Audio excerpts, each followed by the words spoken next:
Você está viajando por outra dimensão, um lugar não apenas da visão e do som, mas também da mente. Uma jornada em uma terra maravilhosa, cujos limites são os da fantasia. Sua próxima parada, além da imaginação.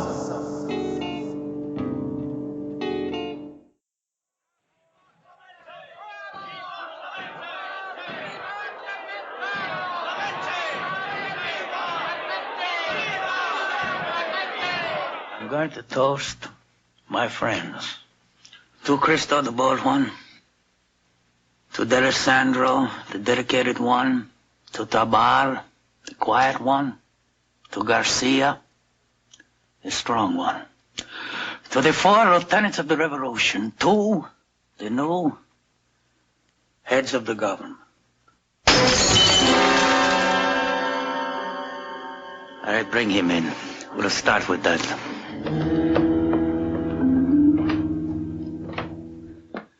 I'm going to strip you naked and cover you with honey, and then I'm going to tie you to the ground under a hot sun, and then I'm going to let the ants at you. And every time that you scream, I'm going to drink wine. And every time that you pray for mercy, I'm going to laugh out loud. Gris? He's to be judged, not tormented. He is the animal. And you are not, huh? You are the purists. Gentlemen, you will soon be disillusioned. You are me. You think this room, the people out there, are the fruits of victory? They are simply a legacy, what I pass on to you. But there are other things in the inheritance, and you will find them soon enough. Fear. Fear of assassination, fear of disloyalty, fear of rebellion, fear of another Clemente hiding in the hills. Take him out, no! I see you have found my mirror, too. An old woman brought it to me 10 years ago when I'd first taken over. She said it was magic. She said by looking into it, I could see the faces of my assassins.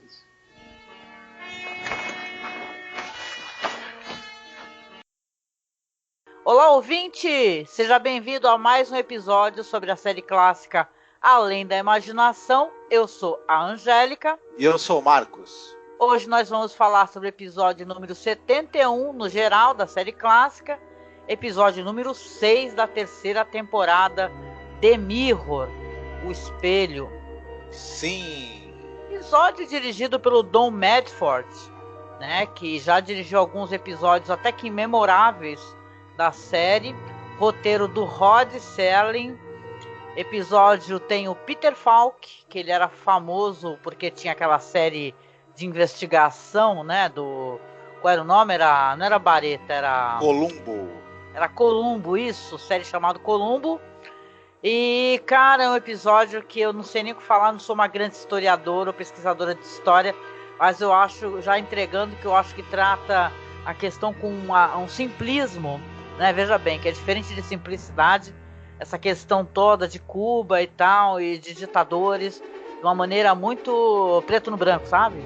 Tem muita nuance aí, né? Mas a gente não vai dar aula de história, não, a gente vai falar sobre o episódio. E aí, Marcos, esse diretor aí, o Don Medford, ele é um cara, por exemplo, que é um cara de séries mesmo, né? Aquelas séries famosas, Dinastia, por exemplo, e tal. E se você for ver no IMDb, tem muitas e muitas séries, né?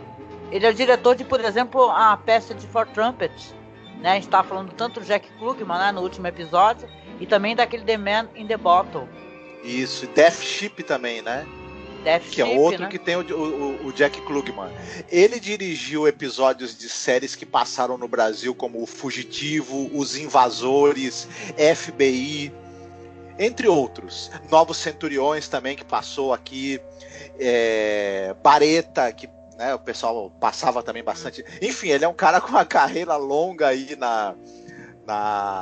dirigiu episódios do Duro na Queda, outra série que passou até cansar na TV, né, brasileira. Ele tinha muita experiência com essas séries policiais, mas aqui ele dirige uma série de outro tipo.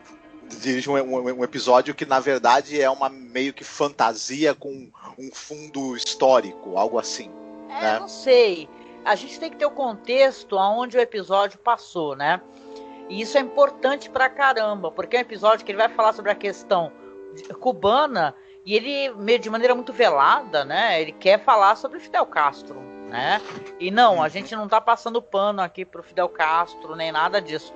Mas eu acho que ele trata essa questão com tanto quanto, sabe, de vai acontecer isso e tal. Apesar que eu acho que a questão, para além de Cuba, talvez seja a questão do ditador, né, frustrado, né? Como a gente está aqui vivendo no Brasil, né, com uma praga também, né, um proto-ditador, né, na porra da presidência, então é meio por aí, né, essa questão de insegurança e paranoia, né, o misto da paranoia e insegurança, né.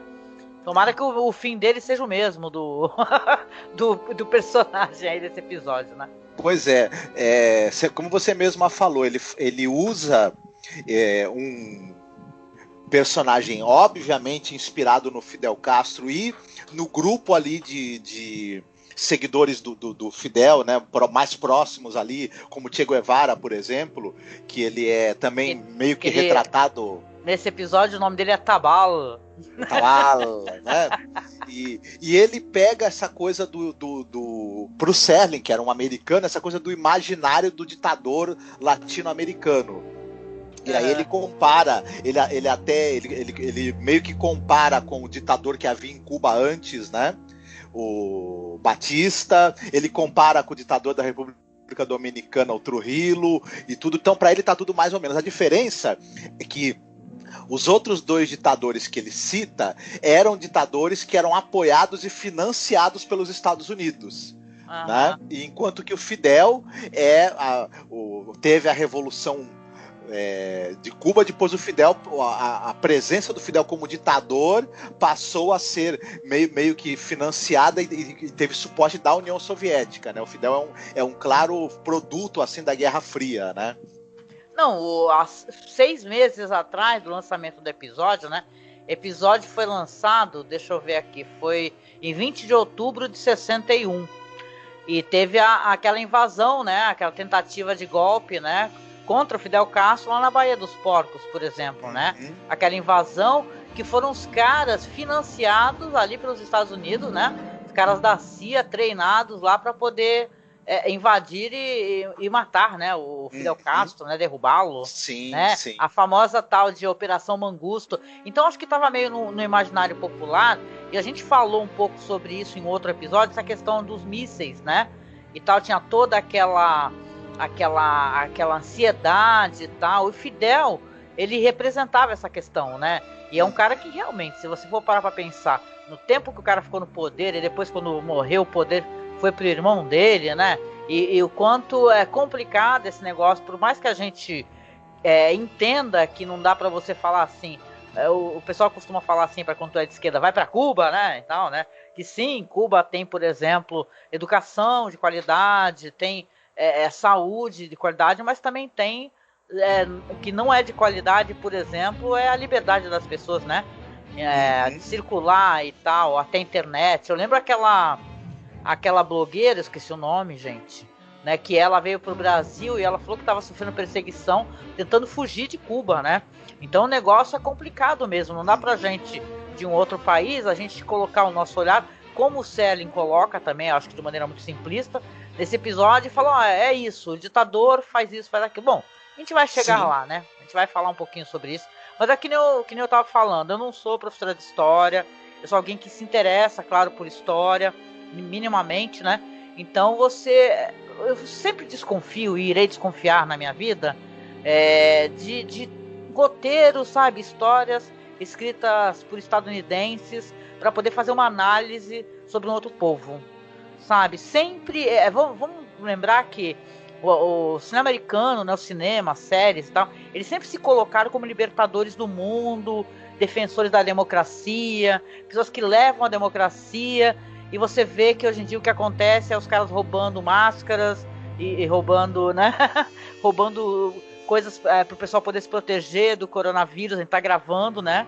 Se você está escutando no futuro, durante a pandemia, então você vê o que é o governo americano na verdade, né? Então, só para a gente poder, né, esclarecer, por exemplo, por que não dá para... É um episódio que tem suas qualidades, mas para mim tem bastante defeito, isso sim. Uhum. Ok, então vamos falar a sinopse do episódio, Marcos? Quer falar um pouquinho aí para a gente poder comentar? Nós estamos em algum país da América do Sul, enfim, e esse país era governado por um ditador chamado General de Cruz. Esse general, acontece uma revolução e ele é deposto por um grupo de guerrilheiros liderados pelo Ramos Clemente, que é vivido pelo Peter Falk.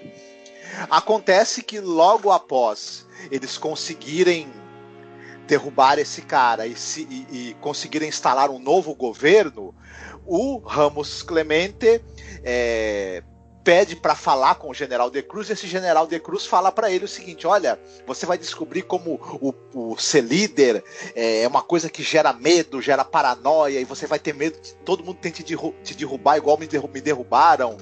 E não sei se as palavras do General de Cruz acabam pegando alguma coisa lá no íntimo, né? No Influenciou, né? Influenciou o cara. Isso, ele realmente começa a achar que os amigos dele, as pessoas mais próximas que fizeram a revolução com ele, estão a ponto de traí-lo e de matá-lo. Tem o lance do espelho também, né? Porque tem um espelho na sala do General de Cruz e ele começa a imaginar que naquele espelho ele vai ver o rosto do assassino dele. Só que ele começa a ver todos os companheiros dele refletidos no espelho tentando matá-lo. E ele começa uma espiral de paranoia e assassinatos, né? É basicamente isso, né? Quando você pensa num episódio que ali na imaginação tem aquela lista de 10 episódios, por exemplo, né? A gente vai demorar pra chegar nisso daí, mas um dia a gente chega, né? Os 10, o top 10 melhores episódios da série toda. Todo mundo coloca Mirror Image, que é aquele episódio onde a moça tá aguardando um ônibus para viajar para uma outra cidade e ela se vê no espelho e percebe que existe uma pessoa de um outro plano, né, tentando roubar a identidade dela. Esse episódio, que assim, se a pessoa cair nele sem querer, é capaz da pessoa nem querer assistir a imaginação, porque eu acho que ele tem muitos problemas, apesar de o Peter Falk ser um cara que ele tá fazendo o possível na atuação, né, então ele tá tentando ali, né, fazer uma atuação, uma pessoa que está enlouquecendo, né, com a paranoia. Eu acho o elenco muito mediano, né, para dizer o mínimo, né? Esse cara até que faz o Tabal, que seria o Che Guevara, né, com o Arthur Benavides, né? Ele também tá num outro episódio de Além da Imaginação, que é aquele episódio que a gente já comentou, que é o Mr. Denton on Doomsday, né? Isso. Do cara que é do cara do faroeste, né, o melhor pistoleiro. Então assim, é um episódio que eu acho ele muito simplista. Como eu falei, a palavra que me vem à cabeça é sempre essa, simplista. Ele tem uma participação muito bonita do Vladimir Sokolov. A gente falou dele naquele episódio Dust, né, que ele faz o pai do menino que está prestes a ser enforcado. Aqui ele tá muito diferente, ele faz um padre no final, né, que tem aquele tom, aquela cara de o que você está fazendo, né, porque o cara já é um psicopata, já mandou assassinar várias pessoas, né? Ele manda assassinar os 2 amigos, né? E termina, claro, é um episódio que vai terminar muito mal, né? Esse cara que é o ditador, mas é tudo tão rápido, gente. Queria que fosse assim o ditador pra cair, né? O cara, parece que no mesmo dia ele começou a mandar matar os amigos, né? E depois termina o dia, o negócio assim, ele já acaba se matando, né? Que sim, é assim que o episódio termina. A paranoia dele chega tão no auge, assim, que ele já matou todos os amigos, ele já mandou matar um monte de gente, ele já acha que o povo tá todo contra ele. Eu fico com uma impressão meio assim que... Tá, minha impressão, não sei a sua, que o episódio, ele é meio... ele é contra você fazer revolução, sabe, para reivindicar os direitos. Tem um momento que o cara, que é o ditador, né, que o cara que foi justamente a pessoa que ele está derrubando, que ele vai mandar matar depois, ele fala, você era ontem um rapaz que era alguém que estava arando um campo que não era nem seu, de cara suja. Quem é você? Você entendeu? Então hoje você está aí cheio de poder, mas mal sabe você o quanto o poder pode corromper, né? Então a impressão que eu fico assim, que é meio assim, ele tem um olhar meio desconfiado para toda e qualquer revolução. Não sei se eu estou me fazendo entender, sabe? Quando assim, esses são os revoltosos, e porque esses são os revoltosos, eles todos se tornarão assassinos. Então eles se tornarão depois psicopatas e paranoicos. Você entende? Qual é a tua opinião? Eu acho que ele tem essa coisa de ter um reducionismo muito grande. Ele não serve como retrato exatamente. Ele é uma alegoria para essa coisa do ditador e da paranoia que o cara que concentra poder tem. Até aí, realmente, isso é um aspecto que os ditadores têm, né? Era muito claro isso em pessoas como Stalin, em pessoas como Hitler, em pessoas talvez inclusive Pol Pot, e inclusive talvez como em relação a Fidel Castro também. A gente sabe de casos em que ele, depois, pessoas próximas a ele, ordenou execuções. A gente sabe que isso aconteceu. Só que, como você mesma falou, a trajetória desses ditadores, a gente assistindo esse episódio hoje, muitos 50 anos depois dele ter ido ao ar, a gente sabe que primeiro que o Fidel, ele tinha morreu de velho. Isso, ele tinha muitos elementos de habilidade política, esperteza e racionalidade que esse retrato não mostra. Esse cara é um cara alucinado que logo entra numa espiral de paranoia. E outros ditadores, Franco, por exemplo, morreu de velho. Então, o Fidel, para quem conhece um pouquinho da história dele, aqui nesse episódio eles retratam um Fidel, né? Porque é o Fidel, gente, né? Que o cara era um cara do campo, era um cara ignorante, era um Zé Ninguém. E o Fidel não era nada disso, era um cara rico, entendeu? Ele, inclusive, adorava ir para os Estados Unidos, teve a lua de mel dele, acho que em Nova York, né? Era um cara, assim, inteligente, não tinha nada a ver isso daí, entendeu? Então, acho que é por isso que eu digo que é um retrato um tanto quanto simplista, né? E meio de um cara que tá olhando de cima para baixo, fico com essa impressão, tá? Que é ainda mais que o roteiro do Serling, então é chato a gente detonar, reclamar de um roteiro do Rod Serling, né? Mas olha, que nem o tal negócio, você falar sobre uma questão política de um outro país, você tem que ter, sabe, um mínimo de embasamento, né? Parece uma coisa de um americano meio paranoico, entendeu? De falar assim, olha esses caras aí, entendeu? Os cubanos, será que eles vão jogar bomba na gente? Entendeu? Esse cara, 6 meses atrás teve a invasão na Baía dos Porcos. Que porra, foi paga pelo governo americano, os caras foram, né? Foram treinados, né? O tal negócio, né? Você vê hoje em dia, né? O quanto os caras têm esse discurso de libertadores, né? E senhores da moral, né? E tal, e da liberdade. E não é nada disso. É totalmente uma coisa, no mínimo, trágica, né? Quando você vai para pensar um pouco, né? E você larga a mão de ficar pagando esse pau para americanos, sabe? Essa questão americana, né? Que é muito complicada.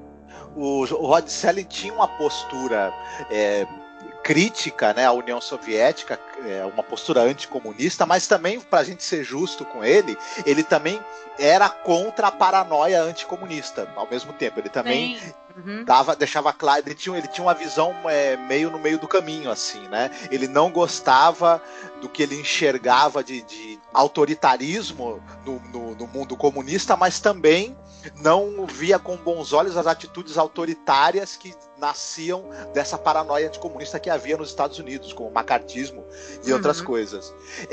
Esse episódio tem uma coisa interessante, os diálogos são interessantes como uma alegoria da paranoia de quem concentra poder. Ele é interessante.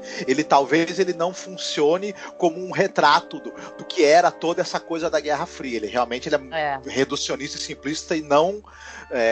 tanto que as previsões que ele faz inclusive não se cumpriram, não né? Se cumpriram. E tudo tá esquisito, a maquiagem, as barbas falsas, aqueles efeitos no espelho quando ele começa a ver os caras atacar ele, aquilo ali é muito engraçado, gente. Não tem nada de deixar a gente meio assim, né? Acaba sendo muito engraçado. Muito engraçado. Outro problema desse episódio tá na direção. Embora o Don Medford ele seja um excelente diretor, no caso aqui tem um problema que à medida que ele vai vendo no reflexo do espelho os companheiros tentando assassiná-lo, que a gente imagina que isso é da cabeça dele. A gente também imagina que ele tá projetando. Deixa meio ambíguo, né? Na verdade, você tá ficando louco, né? Eu duvido que o espelho esteja realmente mostrando aquilo pra ele. É ele que tá imaginando, porque ele já foi alertado, né? Sim, só que essas cenas, elas deveriam ser cenas muito tensas e assustadoras para justificar a paranoia dele. Por algum motivo, a maneira como elas foram filmadas, não sei, a escolha da iluminação, a escolha do ângulo, a escolha do efeito, elas, em vez disso, elas ficaram engraçadas, ficou com o humor involuntário. Então fica prejudicada um pouco por conta disso, essa escalada da tensão e do medo que o episódio deveria gerar. Embora o Peter Falk represente bem isso. Essa escalada da paranoia do personagem é muito bem representada pela atuação dele. É engraçado, ele precisa representar isso durante muito pouco tempo. Então ele já começa a atuação com o pé no acelerador, né? Ele vai fazendo um crescente de loucura, paranoia e violência bem rápido, mas que eu acho que tá dentro do que o episódio pedia. Eu acho que a atuação dele é boa, mas a direção e a condução do episódio, por conta de pisarem na bola em alguns momentos, acabam não acompanhando esse trabalho que o ator faz. E aí a coisa não funciona muito bem, né? O episódio, ele se passa em pouquíssimos ambientes, né? Tem somente aquela sala onde eles se reúnem e no máximo a sacada e o barulho do povo ao fundo, né? Cara, e não é isso que faz com que o episódio seja pobre, né? Porque você vê que tem aquele episódio maravilhoso, As Máscaras, né? Que é dirigido pela única mulher, né? Que dirigiu um episódio ali na imaginação. Então você vê que você pode estar em ambientes fechados, né? Com poucos elementos, inclusive, para poder fazer um episódio interessante. Mas para mim esse episódio ele falha nessas questões todas aí, entendeu? O Will Serge não é uma pessoa que costuma tratar. Ele é muito bom naquele lance, como você pode... Todo mundo já que assiste já reparou, quando ele quer fazer uma interpretação dos fatos, sabe? Tipo assim, os monstros estão na rua Maple, né? Você utilizar uma temática de fantasia, de ficção científica, para poder mostrar alguma outra coisa. A única outra vez que eu lembro que ele colocou um líder comunista, e também de uma maneira crítica, foi naquele episódio, que agora não vou recordar o nome dele, que a gente já comentou do cara que tem aquela loja de carros usados, e ele não consegue mais mentir, lembra? Que aparece o Nikita Khrushchev. É meio uma pataquada americanoide, sabe? Então, é um episódio dispensável. Olha, eu já dando minha solução. Mas é um episódio que, né, eu não achei grande coisa, sinceramente. Eu gosto do Peter Falk, acho que ele é um ator interessante, é um cara que nessa época, inclusive, ele já era famoso, já tinha recebido várias premiações por atuações de coisas fodas. Diz que ele recebeu o quê? 2 Oscars pelo Murder Inc. E aquele filme Pocket Full of Miracles, né? Que é um cara que ele já tinha o Emmy, já tinha um Globo de Ouro. Então, na verdade, parece subaproveitado, né? O ator ser um ator realmente incrível, né? Que fazia o Columbo, né? Depois ficou tão famoso, né? Por causa da série Columbo. Ele tem um papel inesquecível também no filme Asas do Desejo. Asas do Desejo. Uhum. Enfim, eu gosto muito do Peter Falk. Eu gosto demais das atuações dele. Gostava muito da série Columbo. E, enfim. E, como eu digo, eu acho que ele tá bem no papel. Ele consegue desenvolver o que o episódio pede. Eu acho, na verdade, que, como eu até tinha falado, ele não é ajudado pela direção, infelizmente. Faltou imaginação ali, né? Pra poder... Sabe o que ficaria interessante?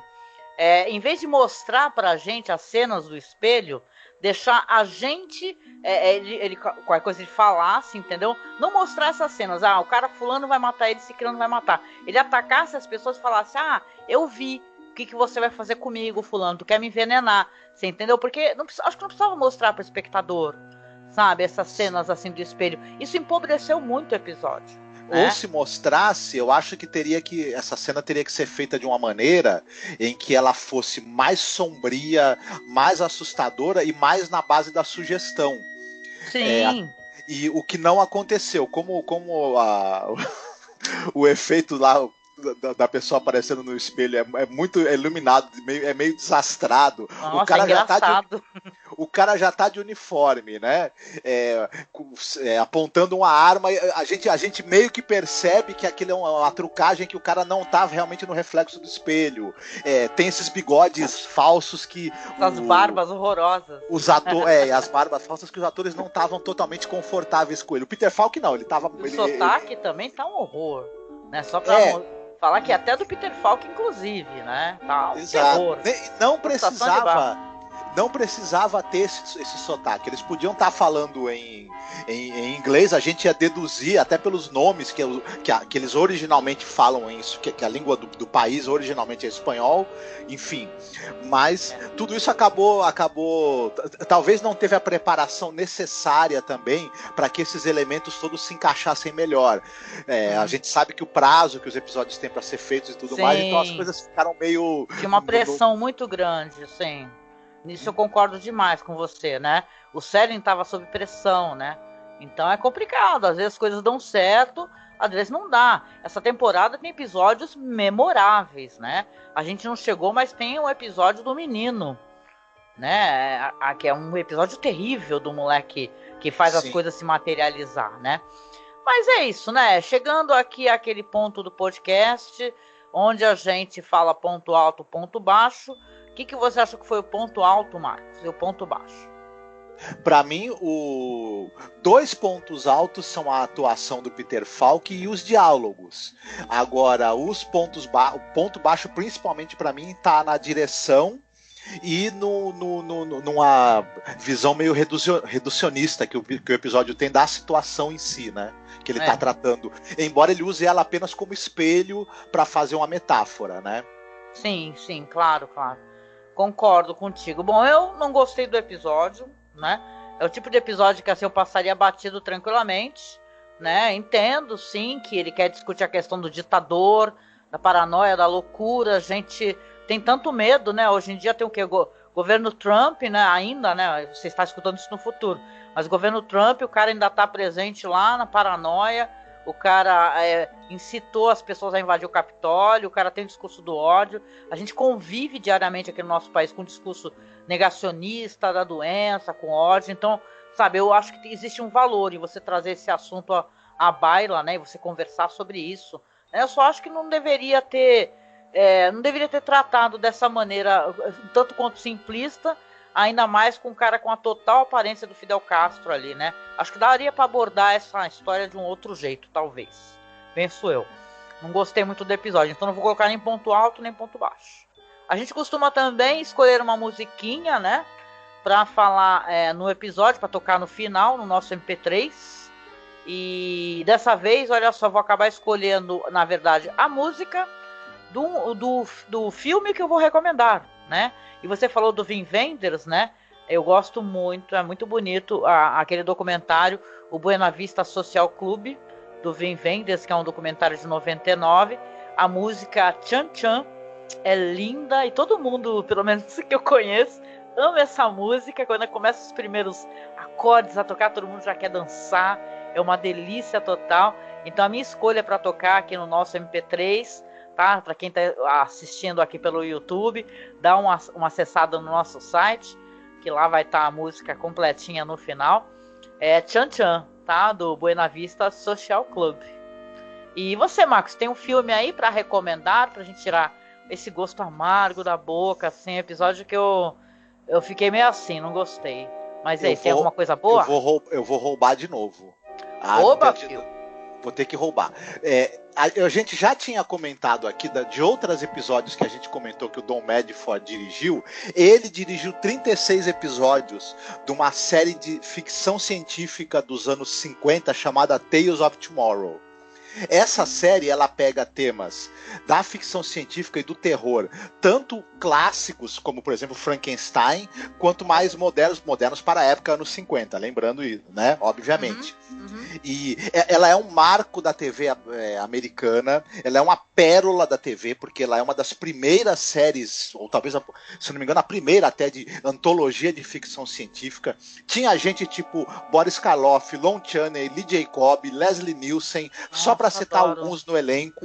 É uma série excepcional, vale muito a pena ser conhecida. Ela tem no YouTube sem legendas. Para quem quiser, infelizmente. É triste, né? Essas coisas que não tem como acessar com legenda. Mas Tales of Tomorrow. Eu tô vendo aqui os títulos, gente, aqui no IMDb, um monte de coisa interessante. Eu queria que tivesse, se alguém conhecer e souber aonde que tem o torrent, por exemplo, mas que tenha legendas, me chama que eu tento fazer, inclusive, colocar para alguém, para o pessoal poder assistir também. Certo. Outra recomendação que eu vou fazer um filme, que é um filme do Mikhail Kalatozov, chamado Soy Cuba. Esse filme, ele é um filme que foi feito com verba da União Soviética, e ele é um filme sobre a derrubada do governo do Batista e o início da Revolução Cubana. E tudo. Ele é um filme que ele, a princípio, foi feito como uma espécie de filme de propaganda do regime cubano, quando o regime cubano se aproximou da União Soviética. Só que ele tem algumas coisas interessantes que vale muito, que fazem com que esse filme valha muito a pena. Primeiro, que ele tem um olhar sociológico do porquê que aconteceu a Revolução. A questão toda do homem do campo cubano, da questão da imposição da monocultura, e essa divisão campo, né, a pobreza no campo e a capital de Cuba, que era uma capital turística, mas ao mesmo tempo a população vivia meio que como se fosse serva, né, ali, um altíssimo grau de prostituição, salários mal pagos, enfim. Tem toda uma leitura do porquê que a Revolução aconteceu. Outra coisa, o trabalho do uso de câmera desse filme é algo absolutamente insano. Eu já assisti várias, para quem é cinéfilo mesmo e gosta de linguagem cinematográfica, eu já assisti várias vezes tentando imaginar como é que o cara fez aqueles movimentos de câmera. Tem alguns movimentos de câmera nesse filme que são absolutamente assim, que você para e o queixo cai e não quer voltar pro lugar. É uma época que, vamos lembrar, não tinha drone, né? Então, hoje em dia é possível com drones fazer, mas você fica olhando como a câmera passeia, né? E tal, e sobe, desce, você fala, nossa, como é que estão fazendo isso? É incrível. Sim. Mesmo. Tem uma cena em que, por exemplo, tá um pessoal fazendo uma festinha no topo de um prédio ao lado de uma piscina, a câmera tá no meio do pessoal, a câmera sai de lá, ela vai pro céu, do céu ela desce até a rua, ela acompanha um carro, ela entra no carro e continua pelo ponto de vista de quem tá dentro do carro. Eu olhei aquilo e falei, gente, o que é isso? E, enfim, esse é um dos movimentos de câmera absurdos que tem nesse filme, né? Uma coisa que quem gosta, por exemplo, do que o Orson Welles faz com a câmera vai se impressionar muito. Então vale a pena assistir. Ah, muito bonito, Soy Cuba. Lembrando aí, porque parece que agora lançaram uma versão 4K desse filme, hein? Então, ou seja, imagem lindíssima e perfeita, e eu queria muito poder assistir em altíssima qualidade. Bom, minha recomendação, como eu falei, é o documentário Buena Vista Social Club, do Wim Wenders, que é um diretor, gente, absolutamente maravilhoso. Ele tá idoso, né, Marcos? O que ele deve estar, o quê? Com 76 anos de idade, por aí, entendeu? E acredito que sim. Né, a gente esquece disso, porque ele é um cara de filmes, assim, de um olhar jovem, né, para os personagens, de uma temática. Como é que eu vou explicar?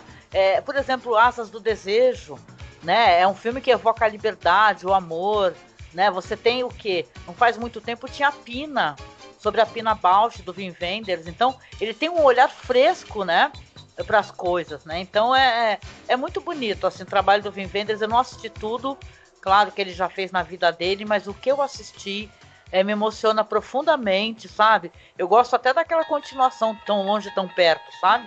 Do Asas do Desejo. Paris, Texas também, outro filmaço dele, né? O Sal da Terra, que é a história lá do Sebastião Salgado, de como é que ele reflorestou, né, toda aquela região, né? E a história também do trabalho dele como fotógrafo. Então, eu acho que ele tem um olhar... Como é que eu vou explicar? Ele tem um olhar belo e de uma frescura para as coisas. O olhar não reflete a idade dele, sabe? Que é isso que eu tô querendo dizer. Né? Isso é muito bonito. É tipo o cara lá que fez o Mad Max Fury Road. Você pega um cara que na verdade é idoso, mas ele tem uma pungência, ele tem uma força, né? E o Wim Wenders tem isso.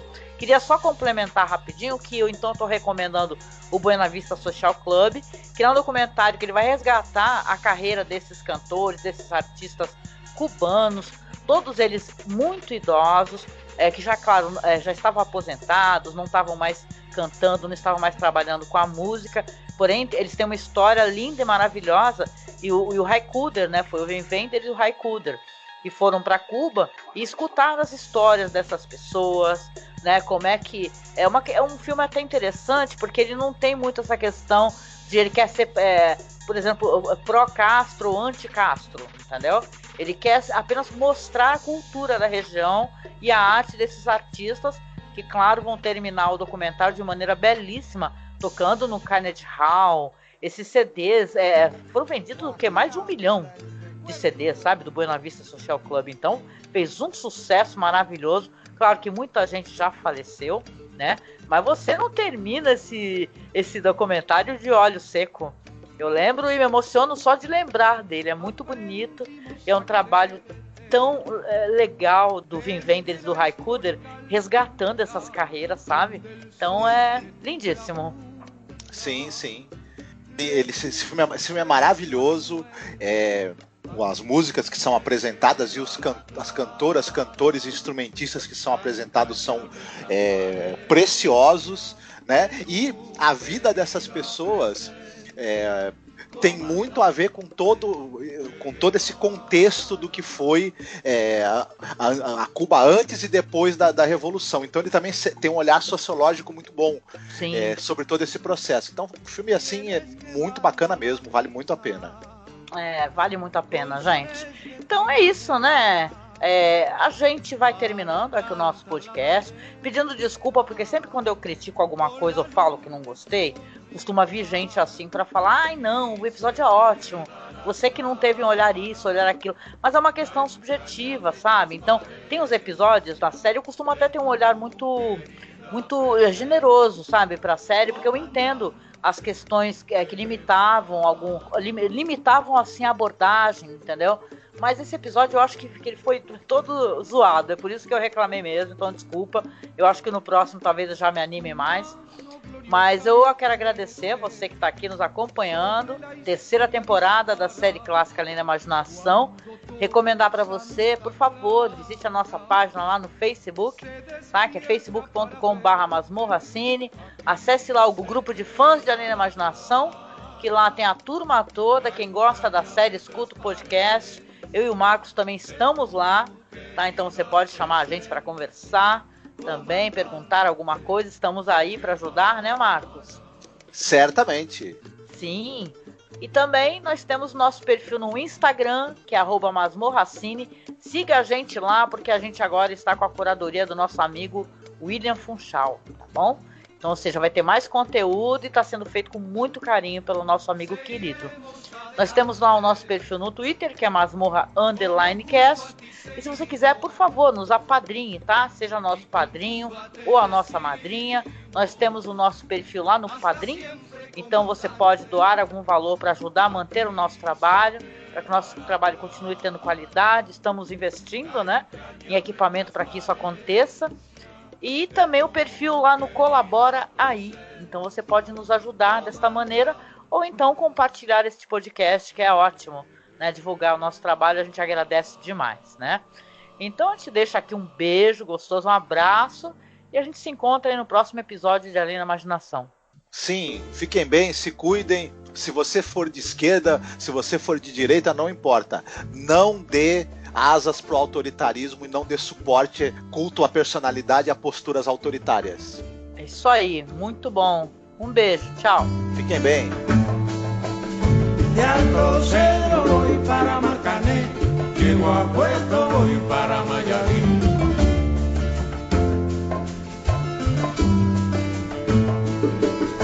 De Alto Cedro voy para Marcané, llego a Puerto, voy para Mayarí.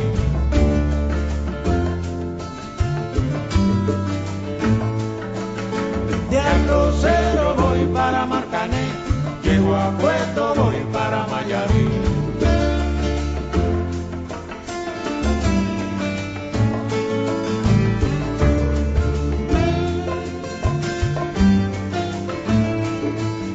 El cariño que te tengo no te lo puedo negar, se me sale la babita, yo no lo puedo evitar.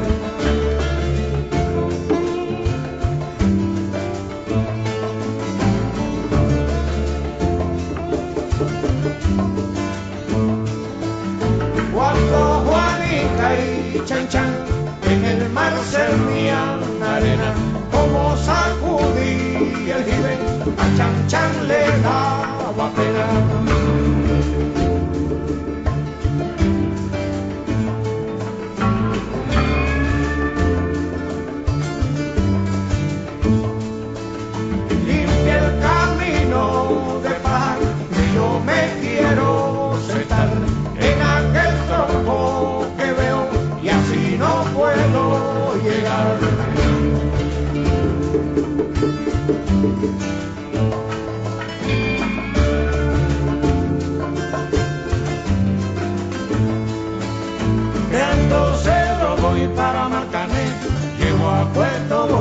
para Mayarí.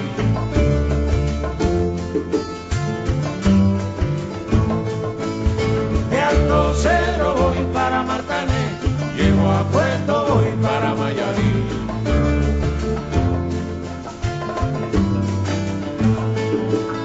De Alto Cero voy para Martané, llego a Puerto, voy para Mayarí.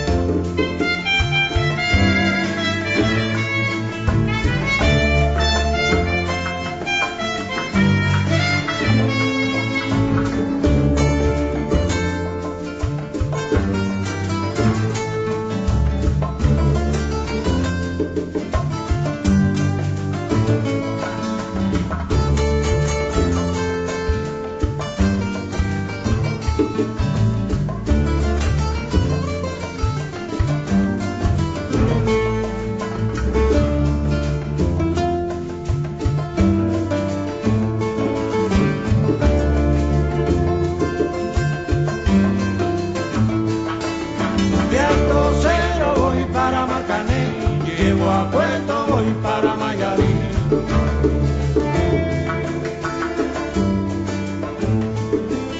De Alto Cero voy para Marcané, llego a Puerto, voy para Mayarí.